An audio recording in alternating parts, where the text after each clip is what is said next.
Hello everyone and welcome to Bhanzu classes. So I hope all of you have enjoyed the previous session where we had talked about multiplication of decimal numbers, right? So today we are going to do the last operation on decimals, that is division of decimal numbers. So few concepts remain the same here and there, a bit change. So let's see what is the change. First of all, I hope everybody is aware that division is inverse of multiplication, right? So if we were shifting towards right in multiplication, we would be shifting towards left in division. It's that simple. So stay tuned. So first of all, let's quickly have a recall what all we covered in the previous session. For you to recap, multiplication of decimal numbers and multiplication of decimal numbers by 10, 100 and 1000. So today, what are we going to cover? We are going to cover division of decimal numbers. In that, first of all, I'll be talking about division of decimal numbers by 10, 100 and 1000. Then division of a decimal number by a whole number, and then decimal number by another decimal number. So we'll be clearing that today, right? So division of decimal numbers by 10, 100 and 1000. In the previous class, we talked about multiplication of decimal numbers by 10, 100 and 1000. There we shifted towards right according to the number of zeros. So what are we going to do over here? Yes, we will be shifting towards the left as many places as there are zeros over 1. So if you are doing 7.9 divided by 10, so what we will get? We will get 2.79. How did we got that? There is just one zero, right? So shifting towards left once. So the decimal shifted from between 7 to 9. Now it shifted from between 2 to 7. So what did we got? 2.79. Suppose if you are dividing by 100, the same number. So now it would be 0.279. Because there are two zeros in 100, so I am going to shift towards left 2 times, right? And if there are 3 zeros, so we will add one more zero this time because we don't have 3 digits on the left side of decimal number. So just according to the number of digits in the zero, we take a jump that many times, right? It all depends on the number of zeros. Same thing we did in multiplication, but if you remember, we shifted towards right. Because division is inverse, we are shifting towards left, right? Let's do few practice questions over here. So here I have 3 questions for you. So, see the first one. It's 10 divided by 10. So, I am going to take a jump towards left 1 time. So, we will get 23.54. That's it. If there are 2 zeros, we are going to shift towards left 2 times. So what would be the answer this time? It would be 2.354. Right? The only difference is how many times we have to shift. 3 zeros, I am going to take a big jump of 3 zeros. So this time we already have 3 digits towards the left of decimal. So we don't need to add any zero. So the answer would be 0.2354. That's it. Got it, everybody? Crystal clear? Feeling more confident enough? Right? So let's move ahead to a new topic. Division of a decimal number by a whole number. So if you remember, in multiplication of a decimal number by a whole number or decimal number, we learnt that forget the decimal point for time being, right? Same thing over here. So what is over here? Divide decimal numbers as whole numbers, then count the digits to the right of the decimal, put the decimal in the quotient by counting from its rightmost. Same thing. Let's have an example. So if it's 12.96 divided by 4, how many decimal digits are there? 2, right? So we will shift the decimal towards left 2 times in our quotient. Let's have a look at it by solving it.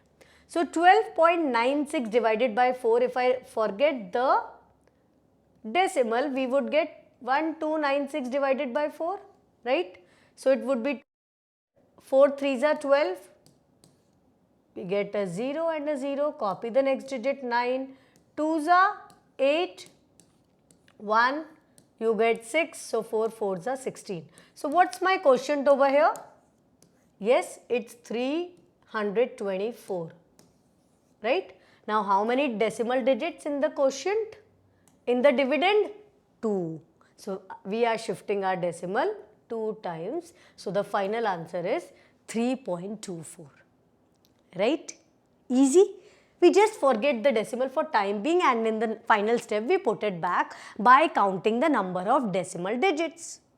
Now let's move ahead and do a practice question over here for find the average of 4.2, 3.8 and 7.6. So what happens over here? First of all, what is average? Everybody, average is when we add all the numbers. So sum of numbers, right, given in the question divided by total numbers. So how many numbers are there in this question? 3. So we are going to divide their sum by 3, right? So let's see, it is 4.2 plus 3.8 plus 7.6 divided by 3, right? So what would be their sum? Their sum would be, we'll get 6, then we carry over 1, right? 5 plus 3, 8, 8 plus 7, 156 by 3. So forget the decimal for time being, you would get 156 divided by 3, which gives us 52, right? But how many decimal digits do we have? 1. So shift the decimal towards left 1. So your final answer would be 5.2. So the average of 4.2, 3.8 and 7.6 is 5.2. Right? Clear? Now let's move ahead to another topic, that is division of a decimal number by another decimal number. Now what will happen if your dividend and divisor both are decimals? Have you ever thought? Yes? Now in this particular case we need to make the divisor, listen carefully, divisor free of decimal, right? Let's see how do we do that. So whenever we have two decimal numbers, we shift the decimal to the right by the equal number of places in dividend and divisor both. But which decimal digits do we see? Only for the divisor. So let's see over here, if it's 42.8 divided by 0.02. So how many decimal digits are there in dividend? It's 1. In divisor it's 2. So we just discussed, we focus on divisor. So for divisor there are 2. So now what should I do? Now you should make the divisor free of decimal by shifting it towards right 2 times. But if we are shifting divisor 2 times, we need to shift the dividend also 2 times. So what's our new question? Our new question is 4280 divided by 2. Now this was such an interesting question that we were trying to make the divisor free of decimal and we got the dividend also free of decimal. So now it's actually division of a whole number by a whole number. So what would be the answer to it? It would be 2140, right? So always see that the divisor should be a whole number. How can we do that? By shifting the decimal digits, right? How many times? How many ever digits are there in the decimal part. But same number of times we need to shift it in the dividend also, right? Let's do a practice question over here. Each side of a regular polygon is 2.5 centimeter in length. The perimeter of the polygon is 12.5 centimeter. So how many sides does the polygon have? Quickly, what is perimeter? Perimeter is sum of all sides, right? So if perimeter, that is sum of all sides, is 12.5 centimeter and length of each side is 2.5, right? So how can we find the number of sides? Yes, try it out. Yeah, by division. So number of sides would be 12.5 divided by 2.5. But here again you can see that the divisor is not free of decimal. So shift the divisor. How many ever digits are there? 1. And we need to shift the dividend also. So our final question would be 125 divided by 25, which gives us 5. So how many sides this polygon have? It has 5 sides, right? So this is how you will be presenting your answer, that the polygon has 5 sides.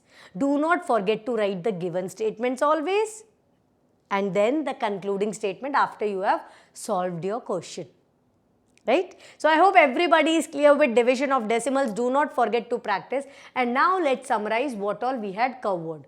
We started with division of decimal numbers by 10, 100 and 1000, where we shift the decimal towards left by counting the number of zeros. Then we saw division of a decimal number by a whole number, right, where we have to forget the decimal for time being and put it back according to the number of digits in the quotient. And last, division of a decimal number by another decimal number.